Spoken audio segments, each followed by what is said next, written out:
Waiting po sa tatlo pa. Okay, I got you. Susunod natin dito si Sheena. Pinanganak si Sheena noong May 9, 2004. So, isa siyang Taurus. Taurus. Sabi dito, ang Taurus daw ay matatag at masisipag. Hindi madaling magbago ang isip kapag may gusto. Kalmado sa labas pero napakatibay sa loob. Oh, so in short, ang mga Taurus ay mapapride. Oo naman, binicore na kayo. Okay na. Pag ganito kasi may balloons, di ba? Congrats! Sabi ni kasi pansin ko si Sheena.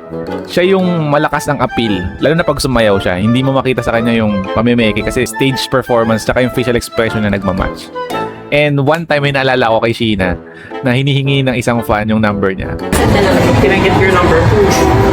Hindi po. Get your number. Paking kita eh. Doon pa lang, kita mo na eh. Ang tapang eh. Kaya niyang i-handle yung sarili niya.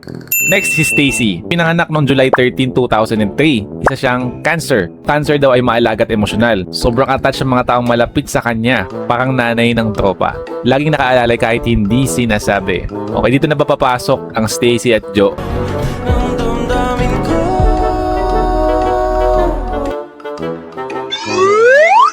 Well, mukhang maganda kasi yung vibes niya. Maliban sa pink yung hair niya, pili ko din, malambot siya at madaling pakisamahan. And last din naman, si Beanie Gwen. So, pinanganak siya noong June 19, 2003. Isa ding Gemini. Wow, same. Masaya at madaling makibagay. Madaling lumapag sa kahit anong sitwasyon. Palaging may dalang energy pero marunong din tumahimik kapag kailangan. Oy! Yung energy niya, hindi maingay. Pero pag tinitigan mo siya, malakas yung dating.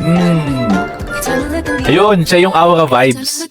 Wala siyang kailangan gawin, pero yung mismong looks niya at pag nagpo-pose siya, ang lakas ng dating, nanlalamon, kumbaga. Nagagandahan din ako sa kanya.